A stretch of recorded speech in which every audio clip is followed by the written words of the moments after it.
전부를 다 던집니다. 그리고 이렇게 말할 것입니다.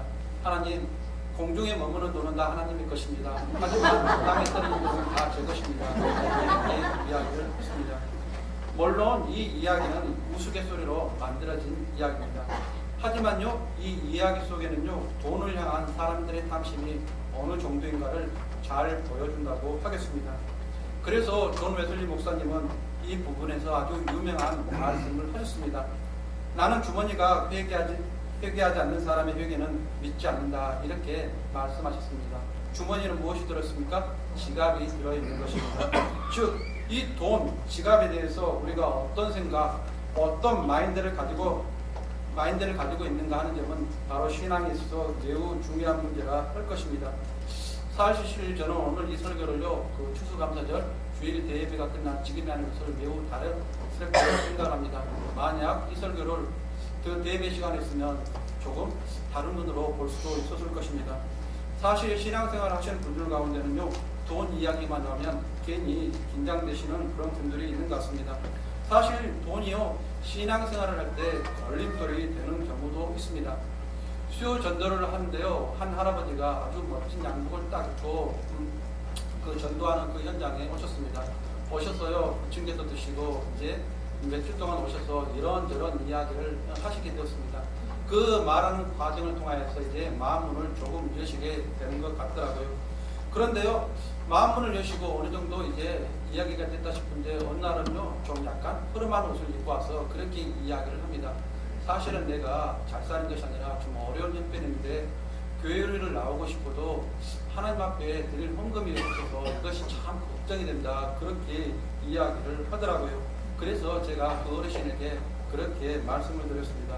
어르신, 하나님께서는 생활이 어려우신 분들에게 헌금을 요구하시는 그런 하나님은 아니십니다. 하나님은 천지를 창조하신 분이십니다.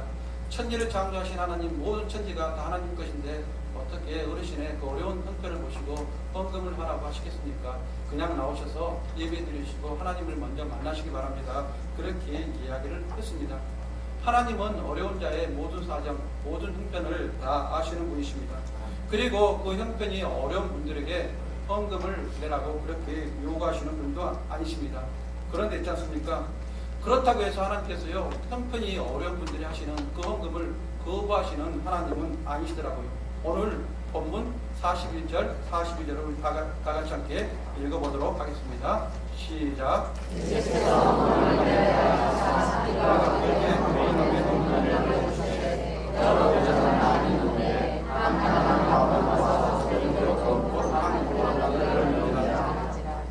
주님께서는요, 사람들이 헌금함에 돈 넣는 것을 보시기 위해서 일부러 헌금함 맞은편에서 그 장면을 맞은편에 앉으셨다, 그렇게 이야기를 합니다.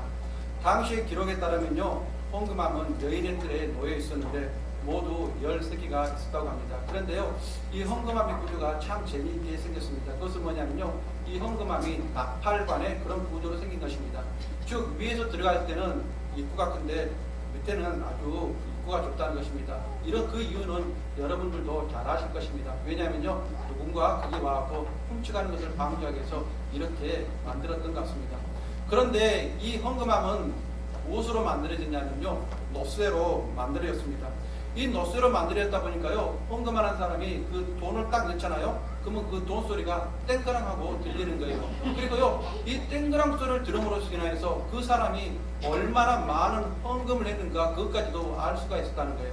그런데 더 나아가서 더 큰 문제는 뭐냐면요, 그 옆에 그 헌금을 계수하는 그 사람이 있는데 이 제사장이 당신 헌금 얼마 했습니까? 물어보고요, 그 사람이 헌금할 때 얼마 헌금합니다 하고 큰 소리로 외쳤다는 것입니다. 부자들은 많이 넣는데 이때요, 가난한 한 가문은요, 겨우 2렙돈을 넣은 것입니다. 이 2렙돈이 오늘날 얼마 정도에 해당하는가 그것을 살펴보니까요, 약 우리나라 돈으로 1,000원 혹은 1,500원 거기에 해당하는 것입니다. 그러니까요, 이 가난한 가문은 500원짜리 동전 2개를 넣은 것입니다. 제사장이 그 가난한 가부가 헌금하는 그 모습을 보고 정말 이 사람은 가난한가 보다, 겨우 500원짜리 2개를 넣는가 보다 하고 그렇게 생각을 했을 것입니다. 차라리 헌금하지 않고 생활에 버텨 쓰는 게 나을 것 같은데 그런 생각을 했을 것입니다. 하나님께서 바로 이 가난한 가운데 이런 형편을 하셨다면 저는 하나님께서 그 제사장에게 그런 마음을 주는 게 옳지 않았을까 생각을 합니다. 제사장, 저 가난한 가운데 너무 가난해, 저거 헌금하지 못하게 그런 감동을 줘야 됐을 거라고 저는 생각합니다. 그런데요, 하나님께서는 그런 감동을 주시지 않았습니다. 오히려 그 가난한 가부가요, 내는 그 헌금을 하나님께서 그냥 기쁘게 받으셨던 것입니다. 그렇다면 하나님께서는 우리의 모든 형편을 아시고 우리의 모든 사정을 아시는데 왜 그 가난한 가부의 그 두 것들을 기쁘게 받으셨을까요? 오늘 말씀을 통해서 바로 이야기하는 것을 한번 같이 살펴보고자 합니다. 오늘 본문을 통해서 우리가 배울 수 있는 첫 번째 사실은요, 하나님께서는 우리가 온전히 하나님을 신뢰하는 것, 하나님을 온전히 신뢰하는 그 신앙생활을 기뻐한다는 것을 우리가 알 수가 있습니다. 흔히 오늘 본문은요, 헌금에 대한 우리의 태도나 자세, 그리고 또는 하나님을 향한 헌신의 태도나 자세, 이것을 설교하기 위한 그런 본문으로 잘 사용이 됩니다. 본문의 내용이 헌금을 다루고 있기 때문에 바로 이러한 설교가 적용점이 잘못된 설교는 아닐 것입니다. 또한 헌금을 한다는 것은요, 우리의 헌신하는 그런 대표적인 모습이기 때문에 바로 헌신을 이야기하는 설교에서 이 본문을 들어 사용하는 것도 결코 잘못된 것이 아닐 것입니다. 하지만요, 오늘 우리가 이 내용을 살펴볼 때 그 중점은요, 헌금을 했다는 그 사실에 대해서 있는 것이 아니고요, 바로 왜 가부의 두 랩돈이 부자들이 한 헌금보다 주님으로부터 더 높은 평가를 받았을까? 여기에 우리가 관심을 두고 여기에 중점을 두고 살펴보아야 할 것입니다. 왜 예수님께서는 가부의 두 랩돈이 부자들의 헌금보다 더 가치가 있다, 그렇게 높은 평가를 하셨을까요? 하나님께서 부자들의 헌금을 기뻐하시지 않기 때문일까요? 아니면 부자들이 하나님께 예물을 드릴 때 그냥 건성건성 마음이 담기지 않은 예물을 드렸기 때문에 하나님께서 이 가부의 두 랩돈을 더 귀히 여기셨을까요? 결코 그렇지는 않았을 것입니다. 부자들이 드리는 헌금도요, 분명히 하나님을 사랑하기 때문에 드리는 헌금인 것입니다. 사람들이 굉장히 착각하기 쉬운 것 가운데 하나가 뭐냐면요, 부자들은 하나님께 헌금을 드리기가 쉽다고 생각을 하는 경향이 있다는 것입니다. 하지만요, 결코 그렇지 않다는 것을 알 수가 있습니다. 부자도요, 하나님을 사모하는 마음이었으면요, 헌금을 드릴 때 손이 부르르 분명히 떨릴 것입니다. 예전에요, 대전교에 있을 때 한 청년들과 그런 이야기를 한 적이 있습니다. 이제 성경 공부를 하다 보니까요, 헌금에 대해서 이야기하는 그런 장면이 나왔습니다. 그런데 헌금에 대한 이야기를 하다가 문득 하나의 이야기가 생각나서 이제 그 청년들에게 이야기를 해줬습니다. 교회에 어떤 한 분이 매우 11조를 잘했다고 합니다. 하나님이 이분도 사업장을 축복해서 더 많은 돈도 벌게 되었습니다. 그런데 어느 순간 이분이 사업장이 잘 때다 어느 순간 11조를 하지 않다는 것입니다. 이 사실을 알게 된 이제 목사님이 그 성도님을 찾아가서 그렇게 이야기를 했습니다. 성도님이 좋게 볼 때에는 정말 충실하게 신실하게 하나님께 11조를 잘 하시던데 오히려 더 많이 버시니까 하나님 앞에 11조를 안 드리시네요. 그렇다면 성도님의 그 신앙생활에서 제가 하나님께 기도해서 예전처럼 사업이 안 되게 해드릴까요? 그 말을 했다고 합니다. 이 말을 들은 성도님이요, 깜짝 놀라서 그 다음 달부터 다시 11조를 잘 내게 됐다고 합니다. 그런데요, 이 이야기를 듣던 한 청년이 저에게 이런 고백을 했습니다. 목사님, 사실은 제가 지난 연초에 지난해에 대한 그런 연말수당을 받았습니다. 제가 평소 11조 할 때는 잘 몰랐는데 막상 연말수당을 딱 받고 보니까 액수가 너무 커갖고 11조를 할까 말까 지금 갈등 중에 있었습니다. 그런데 목사님 말씀을 들으니까 11조를 꼭 해야 되겠네요. 그렇게 이야기를 하더라고요. 이처럼요, 사람이 적은 돈일 때는 그냥 있어도 그만, 없어도 그만, 이런 마음태도로 11조를 내던 분들도 많은 돈을 벌게 되면요, 막상 그 11조를 할 때 부담감을 느끼는 경향이 있습니다. 그런데 오늘 본문에 나오는 부자들은요, 자신의 돈을 헌금하는데 아낌없이 내는 모습을 보여주고 있는 것입니다. 이것을 볼 때요, 부자들도 하나님을 사랑하고 그 사랑을 표현하는데 결코 주저함이 없던 사람들이라는 것을 우리가 알 수가 있습니다. 그렇다면 주님께서는 왜 이 부자들의 헌금보다 가난한 가부의 두 랩돈을 귀하게 보시고 칭찬을 하셨을까요? 그 이유가 바로 44절에 나옵니다. 우리 44절을 다 같이 함께 읽어보도록 하겠습니다. 시작. 그들은 다 모두가 중에서 헌금하 이 가부는 그 가난한 중에서 자기의 몸을 거룩하게 부르느니라 하시니라. 부자들은요, 하나님을 사랑하는 부자들이 그 많은 예물을 드렸지만요, 그것은 자기들의 그 생활이 넉넉한 가운데 하나님께 그 예물을 드렸던 것입니다. 하지만요, 이 가난한 그 가부는요, 정말 생활이 넉넉해서 드린 것이 아닙니다. 생활이 찢어질 대로 가난한 그 상황에서 자기가 가지고 있는 마지막 남은 그 두 렙돈, 그 생활비 전부를 하나님께 드렸기 때문에 비록 그 적은 예물이지만 하나님께서 부자의 헌금보다 더 가치가 높다, 그렇게 평가하셨던 것입니다. 그렇다면 주님께서는 어떤 사람이 헌금을 할 때 그 사람이 가지고 있는 전부를 넣어야만 만족하시는 하나님이실까요? 결코 그렇지는 않을 것입니다. 우리가 가지고 있는 어떤 모든 것들, 그것을 하나님께 드려야만 하나님께서 기뻐하시는 것이 아니고요, 바로 그 가부가 그것을 드릴 수 있었던 그 믿음의 그 바탕을 보고 하나님께서 그 가부의 헌금을 이히 여기셨던 것입니다. 지금요, 그 가부는요, 자신이 그것이 아니면 결코 살아갈 수 없음을 깨달았음에도 불구하고, 그럼에도 불구하고 하나님께서 내 삶을 주관해 주시겠지, 하나님께서 내 삶을 돌봐주시겠지 하는 그런 믿음이 바탕됐기 때문에 자신이 가진 그 모든 것을 드릴 수가 있었던 것입니다. 바로 하나님께서는 그러한 그녀의 믿음을 보시고 그 헌금을 가치 높게 평가했던 것입니다. 성경에는요, 가부의 얘기가 종종 등장합니다. 구약의 엘리야 시대에는요, 가뭄이 매우 극심했던 시절입니다. 엘리야 없이 가뭄 때문에 생계를 이어나기가 굉장히 어렵습니다. 그래서 하나님께서는요, 까마귀를 통하여서 이 엘리야에게 먹을 것을 공급하기도 하셨습니다. 그런데 가뭄이 심하게 되자요, 더 이상 이 엘리야가 먹을 것이 없게 됩니다. 그때 하나님께서 이제 이 사르밧 가부에게 엘리야를 보내십니다. 그런데 이 사르밧 가부는 생활이 풍족했을까요? 아닙니다. 이 사르밧 가부도요, 굉장히 생활이 어려운 형편에 있었습니다. 엘리야가 이 사르밧 가부에게 갔을 때는요, 이 사르밧 가부는요, 그날 저녁 한 끼 먹고 더 이상 먹을 양식이 없는 그런 형편이었습니다. 그런데 엘리야가 이 사르밧 가부에게 그렇게 이야기를 합니다. 여보시오, 나에게 오늘 먹을 것을 좀 빼주시오, 이렇게 이야기합니다. 그럴 때 이 가부가 어떻게 이야기합니까? 무슨 소리입니까?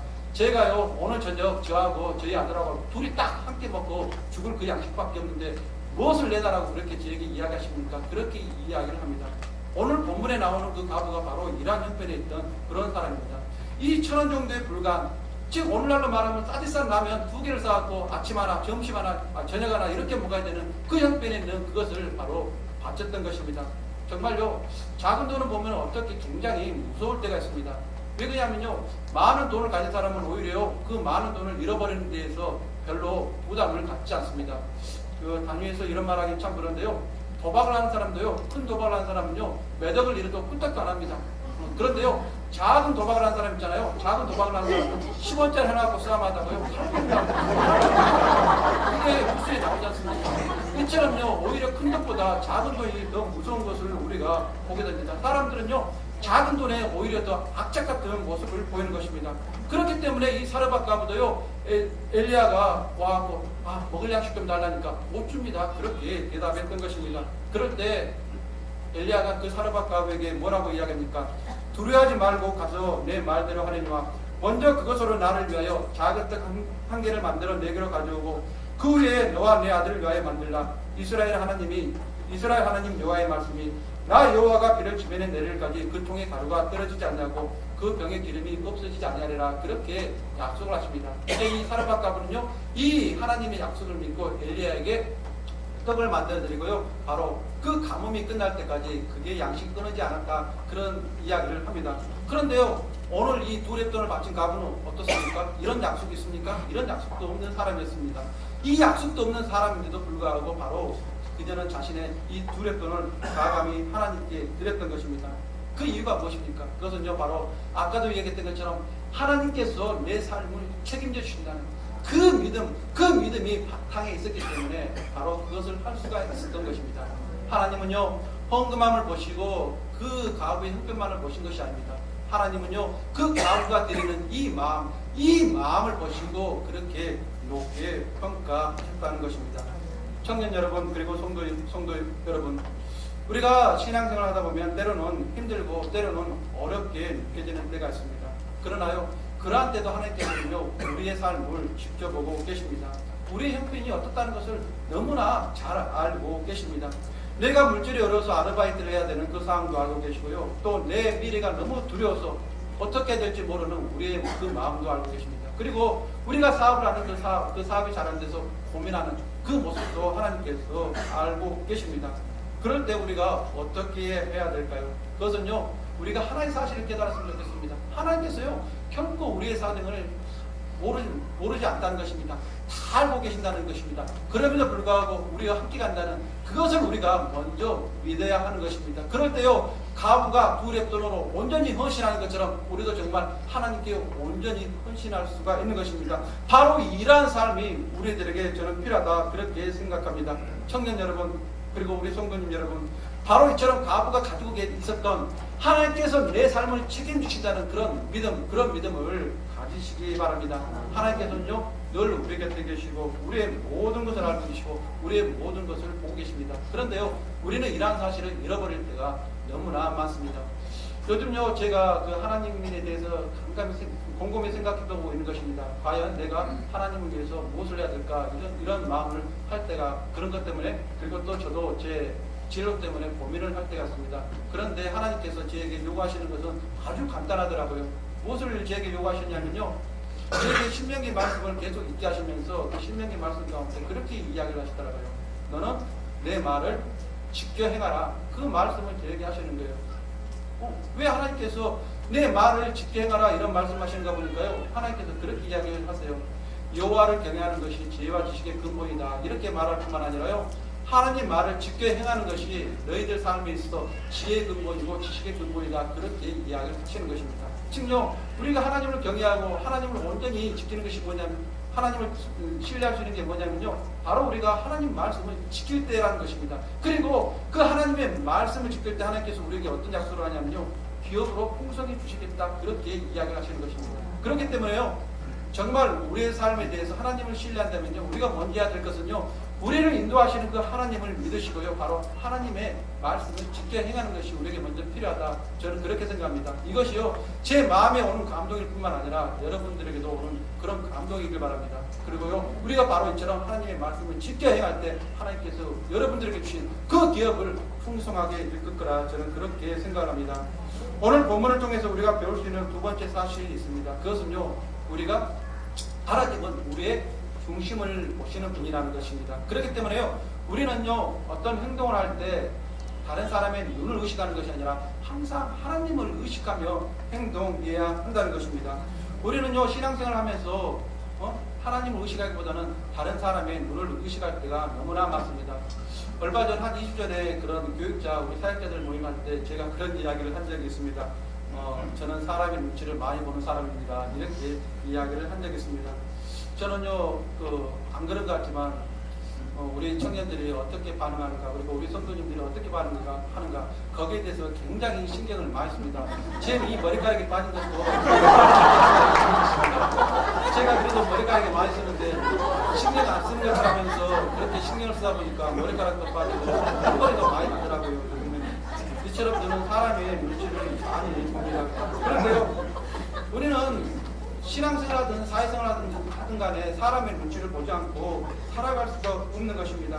다른 사람의 눈을 전혀 의식하지 않는다면요, 그 사람은 아마 법 없이 살아갈 사람이거나 아니면 무법자, 둘 중에 하나일 것입니다.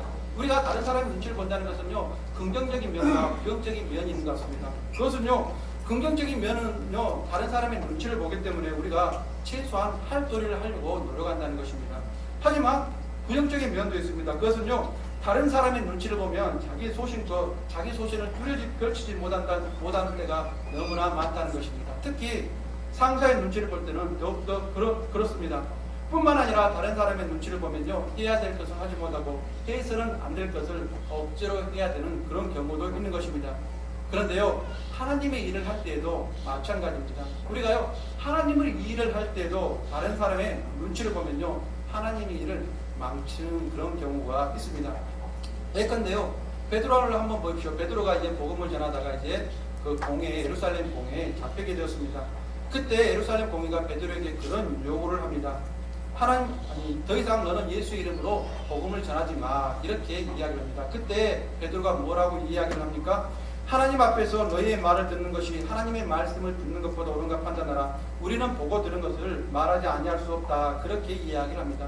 이때 만약 베드로가 예루살렘 공회의 눈치를 보았다면요, 하나님의 복음을 온전히 전할 수 없었을 것입니다.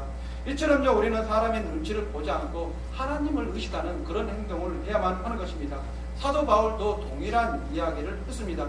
이제 내가 사람들에게 좋게 하랴, 하나님께 좋게 하랴, 사람들에게 기쁨을 구하라. 내가 지금까지 사람의 기쁨을 구해야 했다면 그리스도의 종이 아니라, 이렇게 이야기를 합니다. 이것은요, 우리가 정말 사람의 눈을 의식하는 것이 아니라 하나님만을 바라보아야 한다. 그것을 우리에게 잘 보여주고 있는 것입니다. 오늘 본문의 가부가 바로 이처럼요, 다른 사람의 눈을 의식하지 않고 오로지 하나님만을 의식하는 그 모습을 보여주고 있습니다. 아까 서두에도 이야기했던 것처럼요, 당시의 헌금함은 노스였습니다. 노스는 어떻게 한다고요? 동전을 집어넣으면 동전 소리가 뚱 하고 떨어집니다. 그 소리로서 사람이 얼마나 그 헌금했는지 그것을 알 수가 있는 것입니다. 이때 여러분들이 가난한 이 가부의 입장이라고 하면 한번 생각해 보십시오. 남들이 자신이 얼마를 헌금하는지 알고 있다. 그러면요, 자신이 많은 돈을 헌금한다면 자신 있게 열 것입니다. 하지만 500원짜리 동전 2개 달랑 연다 할 때 다른 사람들이 나를 어떻게 평가할 것을 생각한다면 그것을 엮기는 정말 쉬운 일은 아닐 것입니다. 다른 사람들이 과연 내가 헌금하는 것을 보고 뭐라고 말할까, 이런 마음이 들 것입니다. 그런데요, 이 가난한 가부는요, 그렇게 생각하지 않았습니다. 다른 사람의 눈을 의식하지 않는 것이 아니라 하나님 앞에 그런 마음을 가지고 헌금을 했습니다. 하나님, 이것은 제가 가진 전부입니다. 제가 가진 전부를 하나님께 드립니다. 이것을 받아 주시옵소서. 기쁘게 받아 주시옵소서. 그리고 제 삶을 책임져 주시옵소서. 이 가난한 가부는요, 사람의 눈을 의식하는 것이 아니라 오로지 하나님만 바라보고 그 자리로 나아갔던 것입니다. 때로요, 우리가 세상에서 왜 실패하는가, 그것을 한번 곰곰이 되돌아볼 필요가 있습니다. 그것은요, 우리가 정말 하나님을 의식하지 않고 사람의 눈을 의식하고 그 사람의 눈치를 보고 행동할 때 우리의 삶 가운데 실패하는 경우가 너무나 많습니다. 그 대표기내가 누굽니까? 바로 사울 왕 아니겠습니까? 하나님께서는요, 사무엘 선지자를 통하여서 이제 아말렉 족속을 진멸하라고 그렇게 명하였습니다. 그런데 사울 왕이 어떻게 행동합니까? 사람들하고 이야기하고요, 사람들에게 이야기함으로 인해서 눈에 좋은 것을 가지고 아가강과 좋은 그 양과 염소를 살려보는 그런 모습을 보게 됩니다. 사람들의 눈치를 보고 사람들의 동의를 얻고 이렇게 하는 것입니다. 이럴 때 하나님께서 사울 왕에게 뭐라고 이야기를 합니까? 하나님께서 이렇게 이야기합니다. 여호와께서 번제와 다른 제사를 그의 목소리를 충동하는 것을 좋아하신 같이 좋아하시겠나이까? 순종이 제사보다 낫고 듣는 것이 수장의 기름보다 나으니 이는 거역하는 것이 점치는 죄와 같고 완고한 것은 하신 우상에게 절하는 죄와 같습니다. 이렇게 이야기를 합니다. 즉요, 하나님께서는 그런 사람의 눈치를 보는 것보다 정말 순종하는 그 사람을 더 귀히 여긴다. 그렇게 이야기합니다. 하지만요, 저는 이 모습을 볼 때 어느 정도 사울 왕의 그 마음에 심정적으로 동의가 됩니다. 왜냐하면요, 사울 왕도 나름대로 하나님 앞에 있습니다. 그리고 사람들의 눈치도 본 것입니다. 어떻게 우리가 세상을 살아가다 보면요, 다른 사람의 눈치를 안 볼 수가 있습니까? 저는 그렇기 때문에 이 사울 왕이 심정적으로 동의가 되는 것입니다. 그런데요, 정말 중요한 것은요, 우리가 신앙생활을 할 때, 그리고 신앙과 관련된 사회생활을 할 때 우리가 다른 사람의 눈치를 보는 것이 아니라 하나님만을 의식하고 하나님만을 바라보아야 한다는 것입니다. 특히요, 내가 재능이 부족할 때, 그리고 내가 하고 있는 그 일에 있어서 내가 다른 사람으로부터 인정받지 못할 때, 그럴 때 더 이것이 필요하다는 것입니다. 다른 사람들은요, 내 능력이 작기 때문에 제가 뭘 할까, 또 도움이 되지 않는데, 이렇게 하면서요, 어떤 점에서 보면 우리에게 핀잔을 줄 수도 있고요, 또 어떤 면에서는 우리를 좀 모른 척 왕따시키는 그런 수도 있다는 것입니다. 그럴 때 우리는요, 굉장히 마음에 위축이 될 때가 너무나 많습니다. 과연 내가 여기서 필요한 존재일까? 내가 여기서 어떤 것을 해야 될까? 내가 무엇을 할 수 있을까? 그런 자괴감이 마음에 들려옵니다. 그런데요, 그러한 순간에도 불구하고 내가 가지고 있는 그 작은 능력을 가지고 하나님 앞에 헌신할 때 하나님께서는요,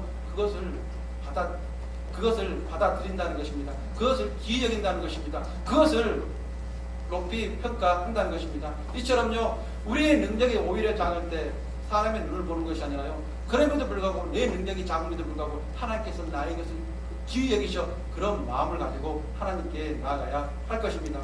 사랑하는 우리 청년 여러분, 그리고 성도 여러분, 우리는 어떤 마음을 가지고 있습니까? 우리는 하나님을 의식합니까? 아니면 사람의 눈을 의식합니까? 우리는 사람을 의식하는 것이 아니라 하나님을 의식해야만 하는 것입니다. 때로는 내 능력이 부족할지라도 내 능력이 부족한 대로 우리의 마음을 주님 앞에 드리는 그 모습을 하나님께서 귀히 여기시는 것입니다.